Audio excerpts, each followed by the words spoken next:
popped out of Congratulations on your selection for the 2009 Young Green Fellowship Programme. Your challenge for the next 3 days is to equip your head, heart and hands, so that you can make the most out of your work placement. Using Eden as an example. Begin to understand how organisations are responding to the challenges of climate change. Along the way, you're going to meet loads of people with some very interesting jobs. Most importantly, this is about you. Your response and what you discover and experience and what you choose to do. Not feeling too good about the way it looks. There's a farm, there's a shed, there's a barn right there. Oh, it's nature. Yeah, it's nature. Yeah. I don't like that smell.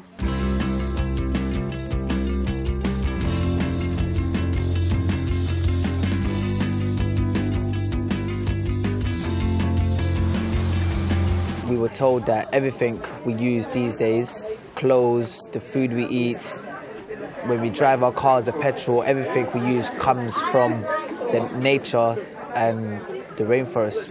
Like if you're on an island and you build a house, you can use it as the ceiling. Just plants itself, you get everything from it. And they help us with everything as well. And it's like a sort of free service, and we should be kind of grateful to plants. It was good because it's different. I've never been to something like that, and there's actually real places like that, so I'd like to go when I'm older. But I want you to decide, as a group, what you think these things are used for, OK? And how they're useful. Because people have made these in the rainforest for a reason. What do they do with them? Is it for fruits? You know when they get fruits? When they pick the plants, they put the thing at the back. Yeah. Right, we're going to do some seed planting. And seed planting is dead easy. It's the easiest thing in the world. Not only are you looking after something, but you could feed yourself, you can make where you live beautiful. Planting plants is always good for the environment anyway, so it's a really positive thing. How can we run out of resources? If we recycle everything, like nature does, like the slugs and the plants in the jar, just work like a cycle. One breathes out, other breathes in. So technically we can't run out of it, but because of the way humans act towards the planet, we can run out. Yeah. So we can fix it. I wasn't really passionate about the environment, but now, yeah, I'll try everything in my best after I leave here to make positive changes. People had very, very simple ideas about how ice would melt. In fact, there are holes in the ice, and water can go straight down through it very, very quickly. So ice melts a lot faster than was thought. These guys have just watched their village just wash away by a high tide. And these kids here are sitting there looking up the main street of their village. And once this has happened, once this stuff gets flooded with salt water, you know, that's it. It won't produce much in the way of crops, and the plants will die because they can't cope with salt water. Plastics just go in mixed. They're sorted when they end up down at Redruth. We've got a company down at Redruth. And again, we use that local link. We try not to send them too far. Right, this is our composter machine. £250,000 worth of machinery. What do you call it? It's called a Neta. Do you want to have a look what goes in it? Smells horrible. They work very sensitively on temperature and enzymes. The green team will come and pick this up, and then they'll use it around site. I've learned one very, very interesting fact, which was that we need plants to survive, and plants don't need us. If we didn't have all this nature, we'd be dead, and it's really scary thinking about that. It's funny how a couple of days can change your view on things. I never knew that global warming that was a real problem and was affecting me.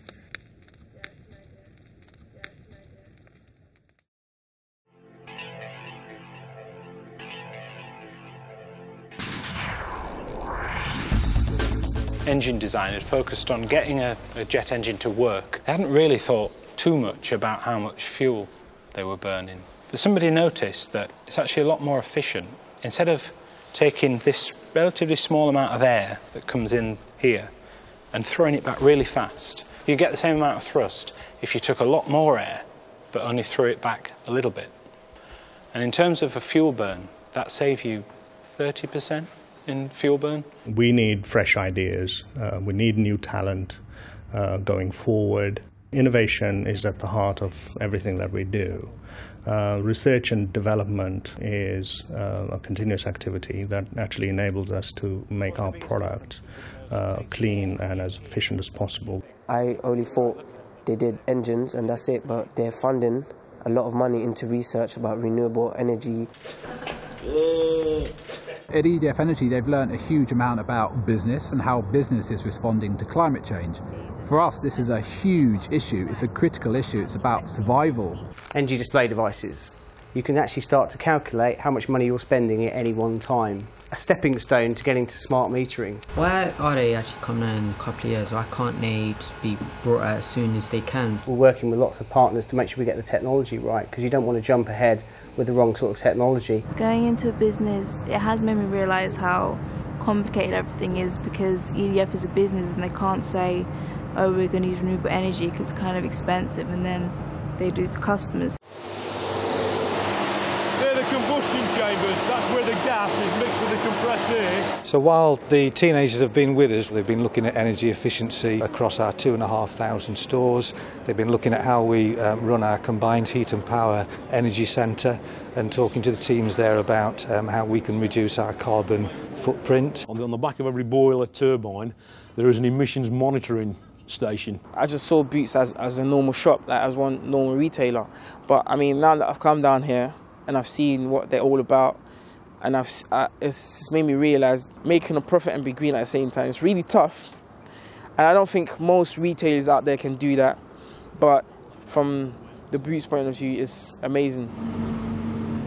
This is a hospital, and what we've worked very closely here is packaging. So we've said to our trade contractors here, in essence, you will not bring packaging onto this site, or if you do, you've got to return it. I never really saw how they could be environmentally friendly, but like now that they've explained to me how much they waste and like, how much can be saved, like, I've realised that building companies can do a lot more than they do now, like, to be more environmentally friendly. If I was a young 16-year-old and was given the opportunity to actually see what was out there and realise that actually I've got to work quite hard to get what I want, actually I can do some really interesting jobs, I would have loved that.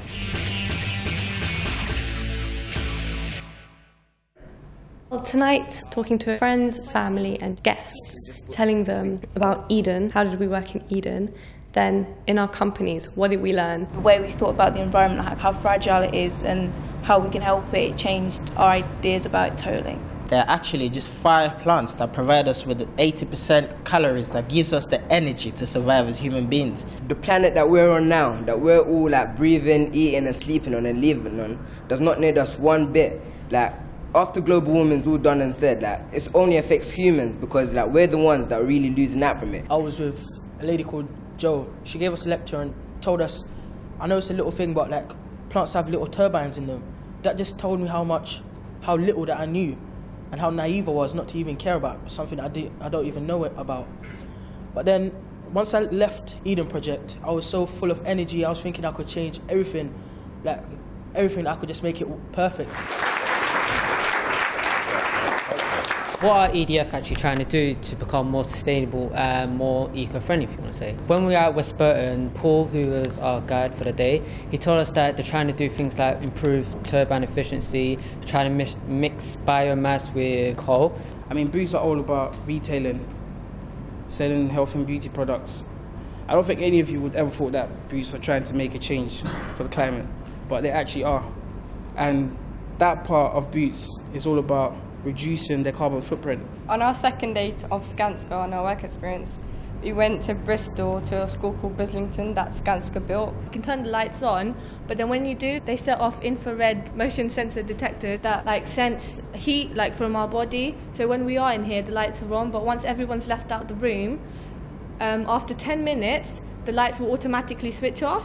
Rolls-Royce is investing a lot of money into research about renewable energy resources, and they even got a project, a solid oxide fuel cell project, which is a fuel cell stack, and it runs on natural gas and it produces electricity. I understand that natural gas is a fossil fuel, but as the technology betters, they can actually change from, instead of powering it on natural gas, they can power it on hydrogen, which will be 100% sustainable, zero emissions. Green Talent Fellowship for me has really educated me, because I did not know anything at all about sustainability, needing the plants, the environment. I think I'm going to focus more on science to get great grades, because I think that maybe I can do something in the environment in the future.